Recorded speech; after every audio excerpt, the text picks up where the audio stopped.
welcome to a new installment of the Fragments of Silicon interviews. Apologies about this week's cancellation, but if you'll recall, I had to deal with hurricane weather. Like, the good news there is, at least for me and various family and friends and just all that noise, made it out okay. In fact, we didn't even lose power in my particular location. So, obviously everything here is still intact, and I am still intact, and we are back in the regular business of doing programming. So with that in mind, we've got 4 reviews up this week. The first of which is The Excavation of Hobbs Barrow. And yes, that title is quite literal, as this is about the excavation of Hobbs Barrow. Now, I suppose the question here is, what is Hobbs Barrow? Right, so a barrow is not a word that Americans are probably going to be familiar with. Barrow is a very specifically English thing. It's like this big burial mound from antiquity, like Celtic times, I believe. Like I said, it's a thing that dots the UK. I'm trying to remember, I think also Ireland. But obviously it's not or at least this is not a thing, that the word would be used. We would probably, we'd have Native American burials, obviously, but we wouldn't call them barrows necessarily. Or at least we shouldn't be calling them barrows. So with that in mind, Hobbs Barrow is a specific kind of barrow in a town called Bewley. There is a reason why it's called Hobbs Barrow, and that's because it's apparently connected to a hobgoblin. A lot of folklore in this game, as you might expect. Now, how much this is actually drawing upon local folklore, I'm not exactly sure. There's a town called Bewley that exists in real life that had a barrow called Hobbs Barrow, or has a landmark called the Devil's Toe. Another specifically English kind of landmark that I don't remember the word for. Anyway, you play as Thomasina Bateman, a, let's say, archaeologist, or an antiquarian.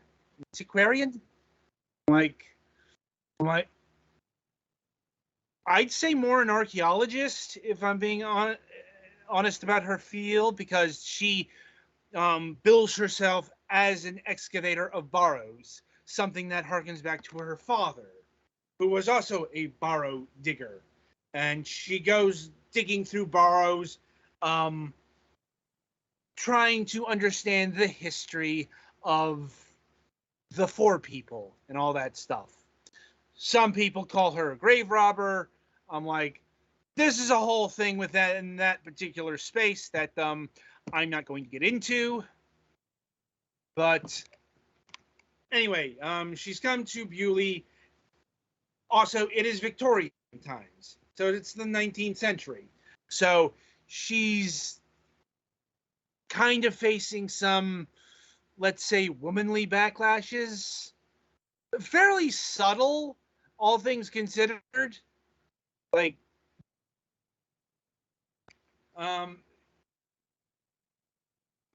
People will express doubt and fear and all that stuff, but it's all very subtle. I think a lot subtler than the actual Victorian period would have been. Anyway, so that's the basic premise of the game. The genre is a point-and-click adventure game in the classic style. I seem to have quite a few of these racked up over the weeks. No specific reason for that, just kind of how scheduling went. Anyway, so the pedigree of the excavation of Hobbs Barrow is this comes from Wajatai Games and Cloak and Dagger Games. Wajatai Games we have featured a number of times on the program over the years. So this is one of their published works. Though even with their published titles, they do have communications about development. In fairness, I did not listen to the developers' commentary this time around. I might have also relating to the hurricane stuff. Because I had to evacuate for a few days, I did not get the amount of time I wanted to play this kind of game. Especially worth noting because this was pre-release up until Tuesday, I think, Wednesday. Yeah, I think it was Tuesday. So that means I didn't have a guide to get through the game. So I had to actually puzzle this out. And with adventure games, oftentimes you'll hit what I call the wall. Hit that a couple of times here. And the last time I hit the wall, I didn't really have enough time to power through it, so to speak. That is, try everything with everything. So I didn't get as far as I wanted to because, per the Wajatai standard, it's a really good adventure game. Like, maybe not as bold and as interesting as Unavowed, but I definitely like this more as an adventure game than last week's entry, Justin Whack and the Big Time Hack. I don't know. That may be my particular background in adventure games, but I grew up on the Sierra stuff, and I'll grant you, this has all the modern accoutrements. You don't die. You don't. It'll note all the hot spots, so no pixel hunting. But this is a much more serious affair, or because it could be because I liked what this game was telling more than Justin Whack. I will say, in terms of its puzzles, even though this game does delve into the supernatural, it is a lot more grounded than Justin Whack. Mainly because it's not going into that noodle logic. Though I will say that there are times when it goes into the same kind of logic, just different. Here's a puzzle that will illustrate. The first puzzle I really got stuck on for a while, and that is I had to find a doll in order to progress. And the clue was the doll was given to the Fae folk, to the fairies. And I had a hell of a time trying to figure out what that meant.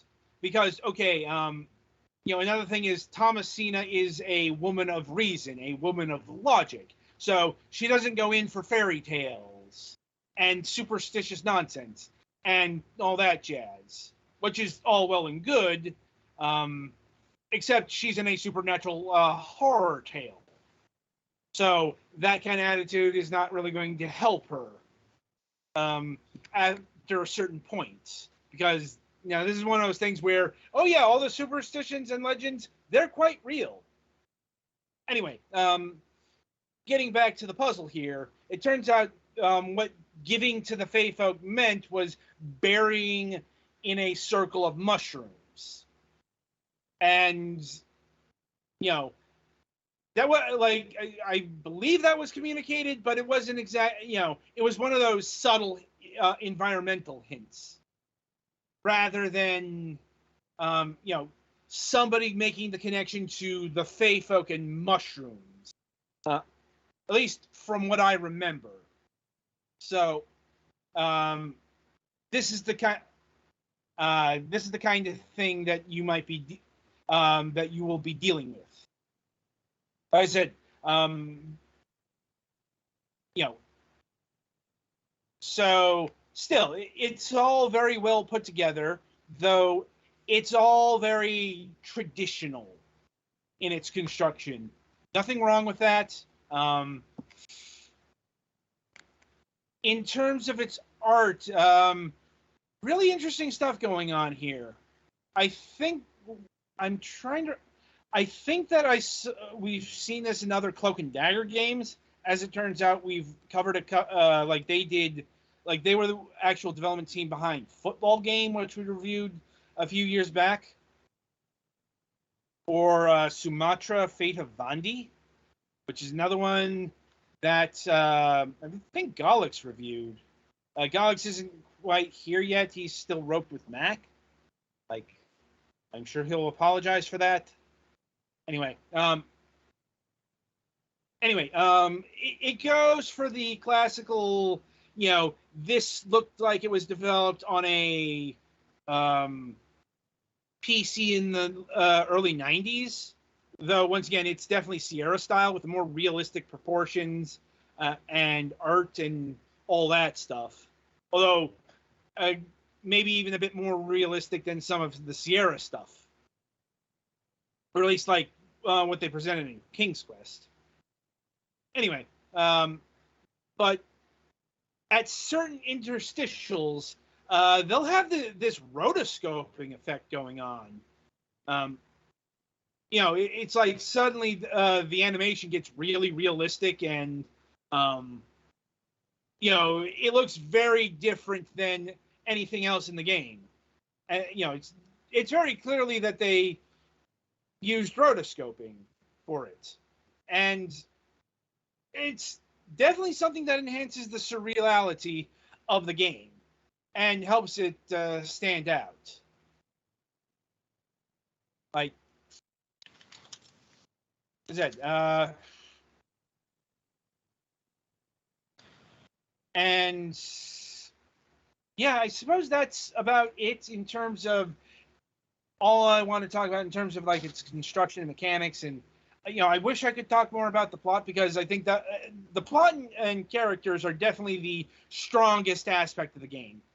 The puzzle solving is also quite keen. Like I said, I definitely like this more than the other adventure game I played last week, because as mentioned, this was definitely more grounded and more just felt more solvable than some of the stuff that was going in just in whack. Anyway, so in terms of pricing, I think this game is running for a fairly fair price. It is clocking in at $14.99, which is, and it's discounted 10% off right now, $13.49. Yes, $15 is a great price for this adventure game. We'll see how it stacks up against the whole set, but this may be my adventure game of the year. We'll see. There's actually a fair bit of competition there, or will be, I'd imagine. Interesting. Yes. There you are. Mm-hmm. I know you, Mac and all. Yeah, and he said he was going to raid people out here, though I don't know how many will come. See. I mean, it's also, we're almost done with this. Anyway, apologies. This is what happens when you record live. So, in terms of extras, there's the art book, which is retailing for $2.99. Probably worth it. And the official soundtrack. I actually really like the soundtrack to this. Maybe not $7 but it really fit the atmosphere a great deal. Anyway, so any other questions, comments, or concerns about the excavation of Hobbs Barrow? I think I'm good.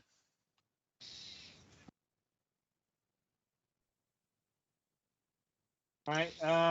So yeah, I think I'll wrap up here because Galix, you weren't present for most of the review. So, a question. Yeah, my question would be, can you take it from the top? But no, I'll just go back and read it, watch it afterwards. Yes, that is a good idea. Right. So, yeah, one of the stronger games I've played this year, all things considered. And, you know, once again, I am disappointed that I didn't have enough time to get into it like I wanted to, because I usually enjoy what Wajidai publishes. I don't think this is the best game to support their name. That's still unavowed. Yeah, I remember we've done a few of their things that were generally good. Yeah. It's like, anyway. So that'll about do it for the excavation of Hobbs Barrow. Be sure to tune in after the break, as Petty Fan will be reviewing Destroy All Humans 2 Reprobed.